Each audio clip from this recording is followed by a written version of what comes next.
ginger. I blame my father really for that.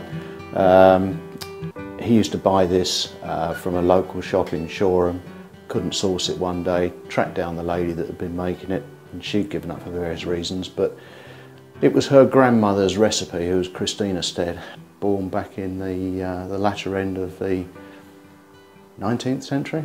Christina Stead came from Middleton-on-Tees, and it was ginger's a drink, I think, that certainly was more prevalent back in her time in that area. People used to go and buy the ingredients from local chemists and make the drink up themselves. They started making it from their back kitchen, and we've now taken it on, making it here on the farm. Well, when we first moved production to the farm, everything was very much done by hand, and Christopher would have been screwing each cap onto every bottle by hand, and we were putting all the labels on by hand. Christopher made this little rig here to make sure we try and got the labels straight, but every one was put on by hand in much the same way as my mother-in-law would have done it in her dining room. But as time went by, we were able to invest in some machinery, and now we have the fully automatic labelling machine, which certainly speeds things up a lot and makes sure that every label goes on straight.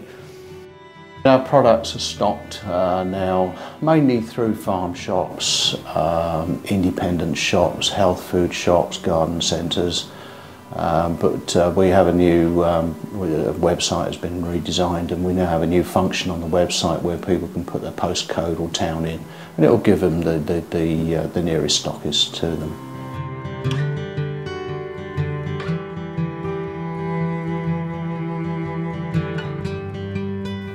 Well, when we're at shows in the winter months, we like to serve the ginger warm, and people often say to me, what's the best way to warm the ginger up? Well, you can put it in a pan and warm it on the top of the stove, or probably the easiest thing to do if you've got a microwave is just put some in a glass or a mug and pop it into the microwave for about 40 seconds. And it's really lovely warm, especially if you have a cold or something like that. It's really comforting to have it warm. Over the years, our range of drinks has developed, and we very much stick to the ginger theme. And of course we now have the two gingers, the mellow ginger and the fiery ginger. But we felt it would be nice to have some summer drinks as well, so we started to make the lemonades, and of course that has a little ginger in it as well.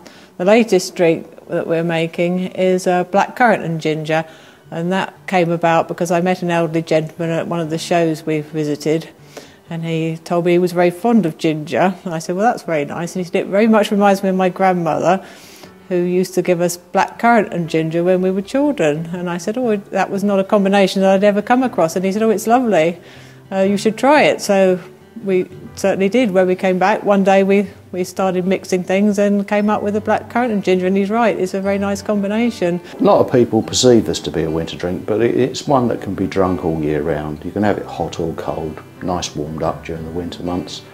Mix it with apple juice, orange juice, lemonade, fizzy water. And then those that want the alcohol, water it down with a drop of scotch for a whiskey mac.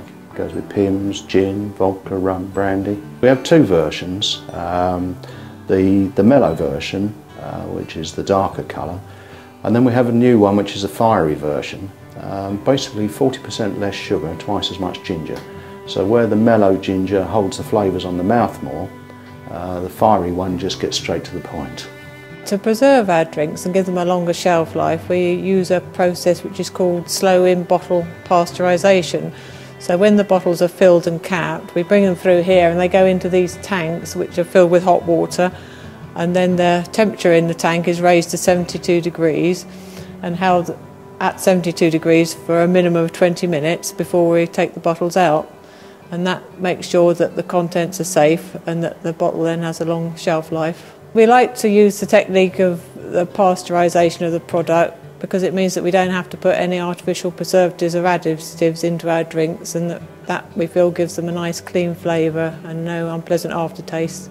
We're really pleased with Gran Steads, and I just hope everyone else is.